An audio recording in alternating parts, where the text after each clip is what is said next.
खुलुमबाय गिबियावनो बयनिसिमबो गाहाम हामलायनायखौ जासिहरग्रोबाय। दिनैनि प्राइम 24 हेडलाइन स्टुडियोआव धेमाजि जिल्ला सानजारि नोगोरनिफ्राय रादाबखौ फरायदों आं रमेन बर'आ।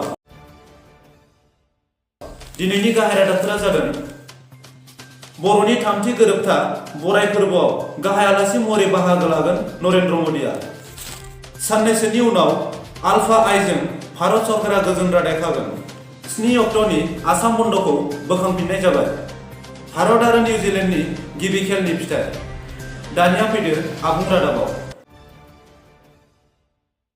7 फेब्रुआरि खालारखालि बर'नि गोबां माहारियारि आफादफोरजों 27 जानुवारि खालारखालि भारत सरकारजों थामथि गोजोन गोरोबथा जानायखौ बरायनो आसाम सरकार आरो बिटिसि सरकारजों फोरबो खुंनायाव बाहागो लाफैगोन गाहाय आलासि महरै दानि भारतनि गाहाय मन्त्रि नरेन्द्र मदि बिथाङा।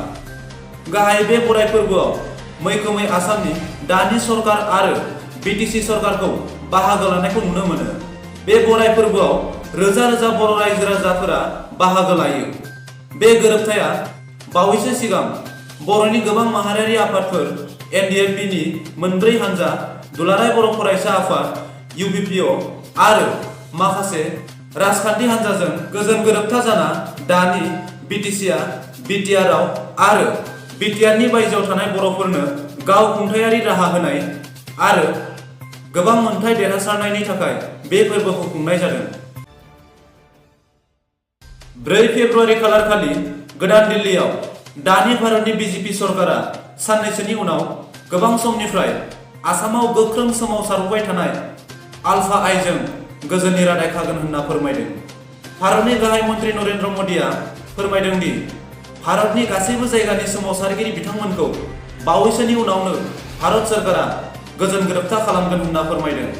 दानि भारत सरकारा फोरमायबावदों दि भारत सरकारा आलफा आइजों सावरायनो अराय सम रेडि दं होनना फोरमायदों। 6 फेब्रुआरि खालारखालि मोनाबिलि समाव बर'नि अनगा गोबां हारिजों दाजानाय अबर' आफादफोरा 7 अक्ट' खालारखालि आसाम बन्द' होनायखौ बोखांना लाफिननाय जाबाय। गाहायै बे अबर' आफादाव दानि लकसभानि MP नब कुमार सरनिया आरो आक्रासुनि माखासे गोबां दैदेनगिरिफोरा बिहोमा होदों।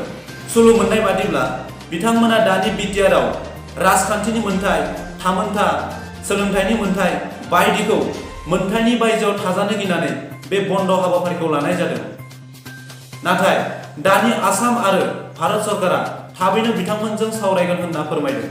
बेनिखायनो बिथांमोना बन्द'खौ बोखारनाय जाबाय।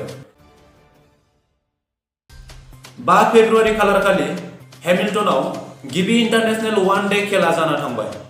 बे खेलाव भारतआ 50 अभाराव 4 उइकेट जाना 347 रान खालामो। फारसेथिं निउजिलेन्डआ 48 अभाराव 348 रान खालामो।